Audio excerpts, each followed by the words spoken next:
Which language do you speak? And I do not mean English or French. That's not the point here. The question is, which language do you speak as a leader? When you now wonder, what do you mean with that?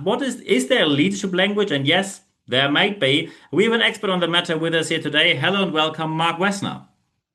Good morning, and thank you for having me on the show. Thank you very much for taking the time for this, and I get straight into it. You wrote the book which is called The Four Languages of a Leader, finding your hot language and building teams that can connect with anyone. And that's a massive claim here.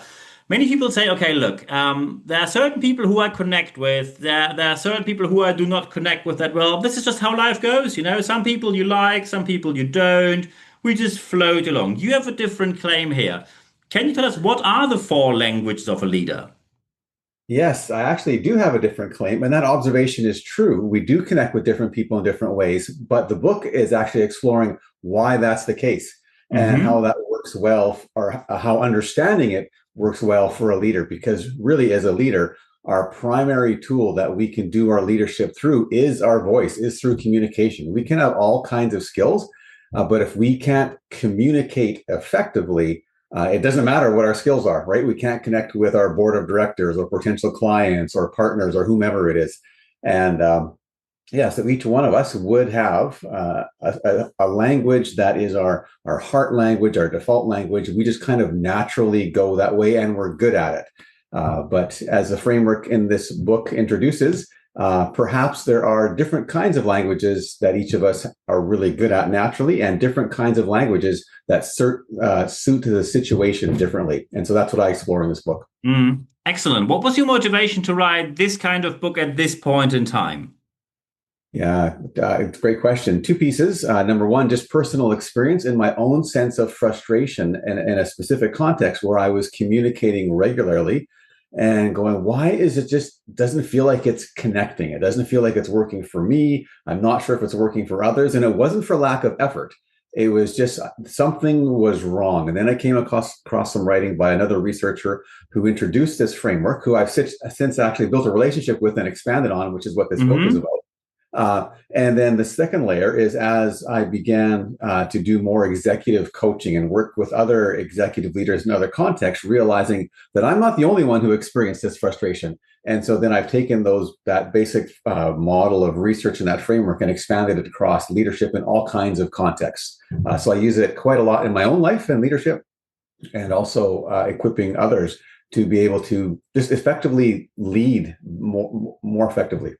Yeah, and also, I mean, you had to lead by you had to lead by example. You even worked for governments, and let's face it, you have a lot of different interests to juggle right there. Because usually people say, "Look, we have about 15 different points of view.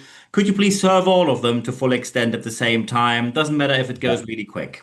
So, what do you now do when people, because when I prepared for this interview, many people were interested in this, and some people, which I found quite interesting, some leaders said, "Look, I found this also remarkingly open. They said, look, I heard of different systems. However, I really struggle to implement systems because I think my personality is I am good on the subject matter, but I'm not really a people person. So no matter how hard that, and then they mentioned, oh, I did this and the color system and the personality type test and yada yada yada.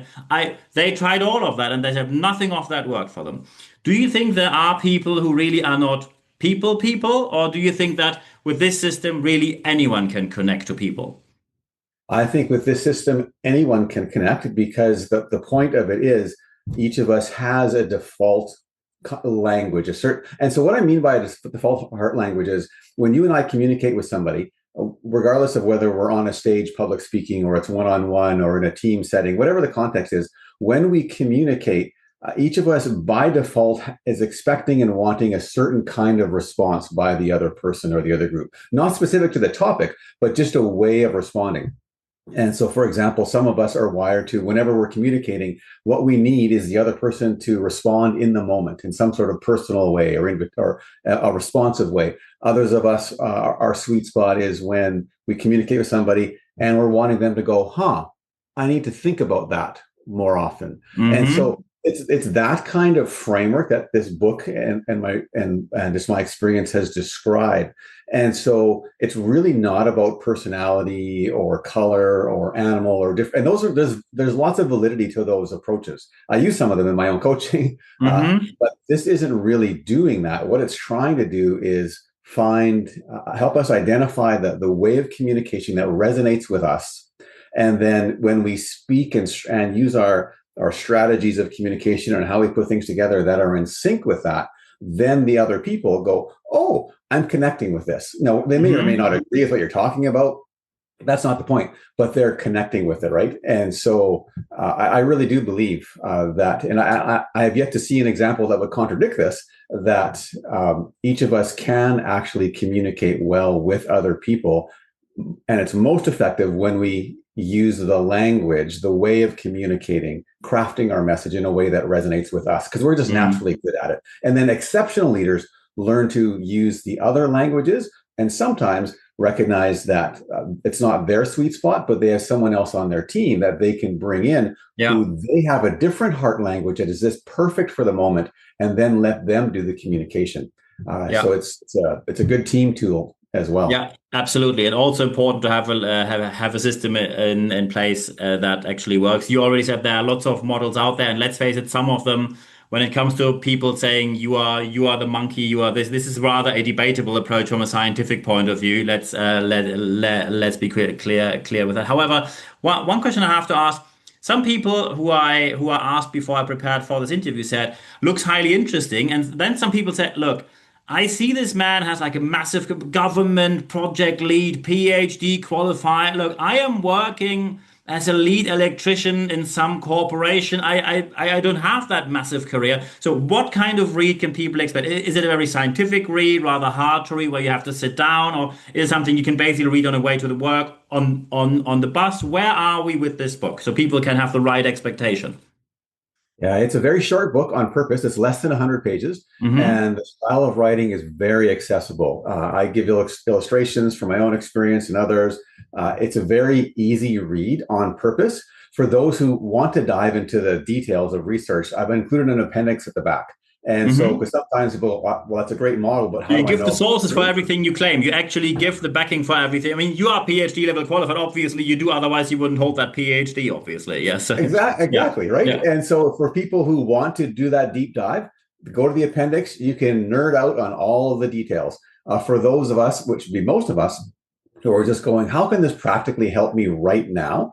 That's how the book is written. It's meant to be immediately applicable. It's short, like I said, less than 100 pages. It's written at a very it's not assuming that the reader has a whole bunch of experience or a whole bunch of knowledge. It's meant to be understandable and applicable right away. And it's just a simple 4-part little matrix, actually, visually that even works simply. That's the target audience. This sounds bad, is everybody, but it's written that way, right? To be Hmm. accessible, and those who want to dive deeper, then there's resources to do that as well. And the other piece at the back of the book, there's a QR code that goes to my website, totally free, where there's a self-assessment. And so if you read the book, you're going, okay, that's really good, but how would I actually apply this? It's a free Hmm. 30-day guide that you can go there, and it just and there's they literally, you don't have to sign in. There's no cost, and you can work through that guide to apply this book and figure out how to use your heart language effectively Yeah. for 30 days.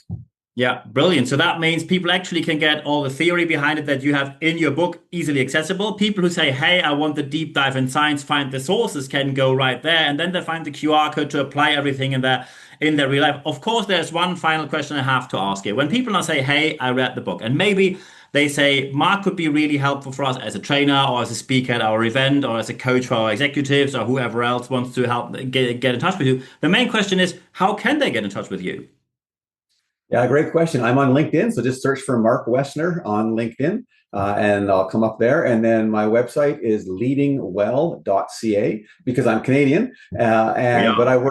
I work globally with anybody anywhere. And so either leadingwell.ca or just Mark Wessner on LinkedIn, and that those are the places that I'm most active.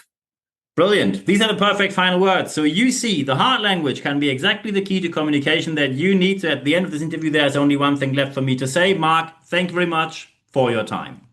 Thank you.